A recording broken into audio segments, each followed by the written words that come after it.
هريرة رضي الله تعالى عنه قال قال رسول الله صلى الله عليه وسلم: ما من أيام أحب إلى الله أن يتعبد فيها من عشر ذي الحجة يعقل صيام كل يوم بصيام سنة وقيام كل ليل منها بقيام ليلة القدر. رواه الترمذی۔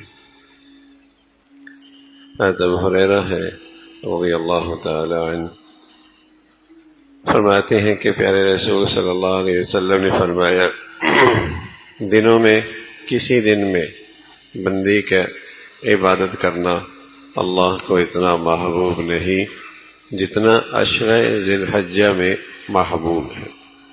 دنوں میں کسی بھی دن بندے کی عبادت کرنا اللہ کو اتنا محبوب نہیں جتنا عشرہ ذی الحجہ میں محبوب ہے۔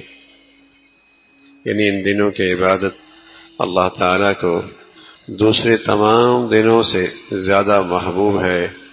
اس عشرے کے ہر دن کا روزہ سال بھر کے روزوں کے برابر۔ عشرہ ذی الحجہ مسلمانوں کے لیے کمائی کا سیزن، نیکیوں کا سیزن، نیکیوں کا موسم بہار۔ تو پیارے رسول صلی اللہ علیہ وسلم کے بارے میں حضرت ابو ہریرہ نقل فرماتے ہیں کہ آپ علیہ الصلوۃ والسلام نے فرمایا کہ اللہ تعالیٰ کو ان دنوں کی عبادت سب دنوں سے زیادہ محبوب ہے، اور اس عشرہ ذی الحجہ کا ہر دن کا روزہ، عشرہ ذی الحجہ یعنی یکم سے لے کر 9ویں تک، اس پہلے عشرے کو عشرہ ذی الحجہ کے نام سے مشہور ہے کہ ہر دن کا ایک روزہ سال بھر کے روزوں کے برابر ہے، اور اس کی ہر رات کے نوافل شب قدر کے نوافل کے برابر۔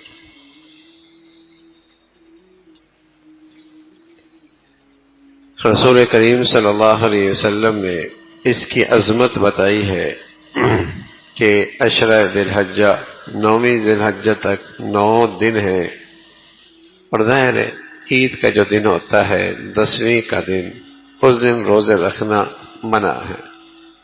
تو یہ عشرہ ذی الحجہ سے مراد یہ 9 دن ہیں۔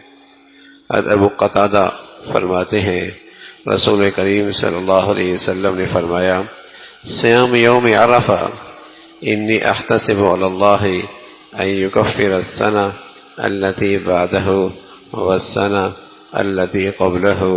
حضرت ابو قتادہ فرمانے لگے، رسول کریم صلی اللہ علیہ وسلم نے فرمایا کہ میں اللہ تعالیٰ سے امید رکھتا ہوں کہ عرفہ کے دن کا روزہ اور اس کے بعد والے سال اور پہلے والے سال کے گناہوں کا کفارہ ہو جائے۔ تمام صغائر گناہ ایک دن کا روزہ عرفہ کا، اس کا اجر و ثواب اور فضیلت اللہ کے نبی یہ بتا رہے کہ ایک دن ایک سال پہلے کے اور ایک سال بعد کے جتنے گناہ ہیں یہ روزہ ان سب کی طرف سے کفارہ ہو جائے۔ رسول اللہ صلی اللہ علیہ وسلم نے فرمایا کہ میں اللہ تعالیٰ سے امید رکھتا ہوں کہ عرفہ کے دن کا روزہ اس کے بعد والے سال اور اس کے پہلے والے سال کے گناہوں کا کفارہ ہو جائے گا۔ یہاں بھی اللہ کے نبی صلی اللہ علیہ وسلم نے خاص طور پہ عرفہ کے دن کی فضیلت اور اس کی ترغیب دی ہے۔ عرفہ کے دن میں لوگ میدان عرفات میں حاضر ہوتے ہیں، ان کے لیے تو روزہ نہ رکھنا افضل ہے، ان کے لیے تو روزہ نہ رکھنا افضل ہے جو عرفات کے میدان میں تشریف لائے، حج کرنے آئے، مشقت کی وجہ سے اور مجاہدی کی وجہ سے، اور جسے کہیں کہ دن بھر کے عبادات اور دیگر مصروفیات کی وجہ سے رکھ لیا، ان کے لیے بھی جائز ہے، نہ رکھنا ان کے لیے افضل ہے۔ لیکن اطراف عالم کے مسلمان اس دن کی کیسے فضیلت حاصل کریں اور اس دن کی اللہ کی رحمت سے کیسے فائدہ اٹھائیں، تو وہ ان کے لیے فضیلت کی چیز ہے کہ وہ اس دن روزہ رکھ لیں. اور اس روزے کا یہ فائدہ ہے کہ رسول کریم صلی اللہ علیہ وسلم نے یہ انعام بتایا ہے اور یہ فضیلت بتائی ہے. تو آنے والا یہ عشرہ ذی الحجہ ہے، تو اس کے دن کی بھی بڑی فضیلت ہے اور اس کی رات کی بھی بڑی فضیلت ہے. رات کی کچھ دیر عبادت ہو جائے، پوری دن رات کی عبادت تو بڑی خوش نصیبی کی بات ہوتی ہے، لیکن اگر عشاء کے بعد چند نوافل پڑھ لی جائیں اور رات ختم ہونے سے پہلے کچھ دیر اٹھ کر تلاوت اور دعا اور نوافل پڑھ لی جائیں اور فجر اور عشاء کی نماز جماعت سے پڑھ لی جائے تو انشاءاللہ اس رات کی فضیلت سے آدمی محروم نہیں ہو. اور آخری درجہ یہ ہوتا ہے کہ رات عشاء کی نماز جماعت سے پڑھ لے، دو چند رکعتیں نوافل کی رات کی تہجد کی نیت سے پڑھ لے، صبح کی نماز جماعت سے پڑھ لے اور رات بھر کے حصے میں کوئی اللہ کی نافرمانی نہ ہو، تب بھی انشاءاللہ فضیلت سے محروم نہیں. اعلیٰ درجے کی بات تو رات عبادت میں گزرے، لیکن کم از کم کا درجہ یہ ہے کہ کچھ وقت بھی عبادت کر لے اور ان راتوں میں گناہ کوئی نہ ہو. ظاہر ہے مسجد کا گناہ، گلی کا گناہ، رمضان کا گناہ، غیر رمضان کا گناہ، جہاں نیکیوں کی فضیلت بڑھ جاتی ہے اور جس موسم میں نیکیوں کا اجر و ثواب بڑھ جاتا ہے تو وہاں اللہ کی نافرمانی کرنا بھی تو بہت بری بات ہے. اور ان جگہوں میں اور ان گھڑیوں میں اللہ کو ناراض کرنا بھی تو بڑی باعث ہے، جسے کہیں کہ بدقسمتی ہے اور بد نصیبی کی بات ہے. تو ان گھڑیوں کے اندر آخری درجہ یہ ہوتا ہے کہ جو فرائض ہیں ان کا اہتمام کر لے اور گناہ جو کہ حرام ہیں ان کے ارتکاب سے پرہیز کر لے تو اللہ رب العزت ان راتوں کی برکات نصیب فرما دے.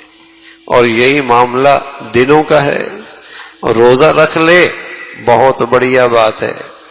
8 دن روزہ نہیں رکھ سکتا، عرفہ کا دن کا روزہ رکھ لے، عرفہ کے دن کا روزہ رکھ لے اور اس کی فضیلت حاصل کر لے.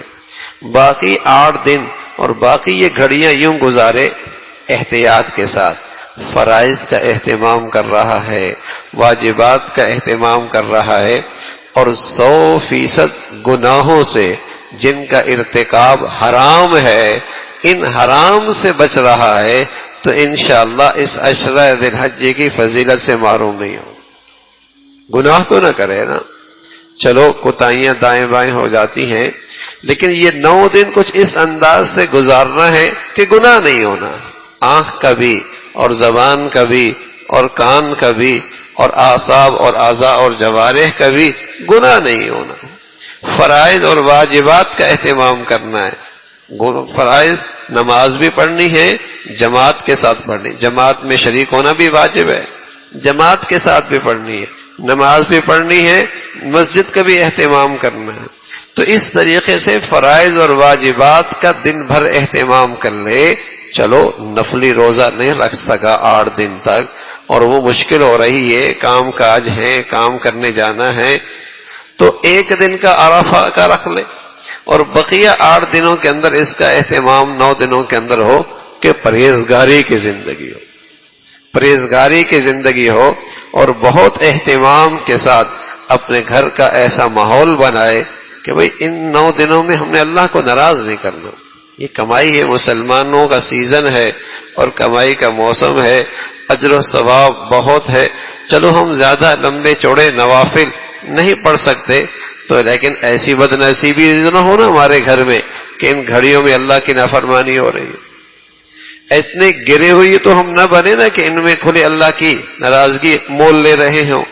تو آخری درجہ یہ ہوتا ہے کہ فرائض اور واجبات کا اہتمام ہو اور پرہیزگاری اور تقوی کا اہتمام ہو تو انشاءاللہ عشرہ ذی الحجہ کی فضیلت نصیب ہوگی، عشرہ ذی الحجہ کی برکات اور وہ رحمت نصیب ہوگی اور کچھ عبادات اور کچھ نوافل ہو جائیں اور عرفہ کا دن کا روزہ ہو جائے تو انشاءاللہ بہت کچھ نصیب ہوگا. اللہ ان مبارک گھڑیوں کی ہمیں خوب قدردانی نصیب فرمائے اور اس کی فضیلت نصیب فرمائے. Mm-hmm.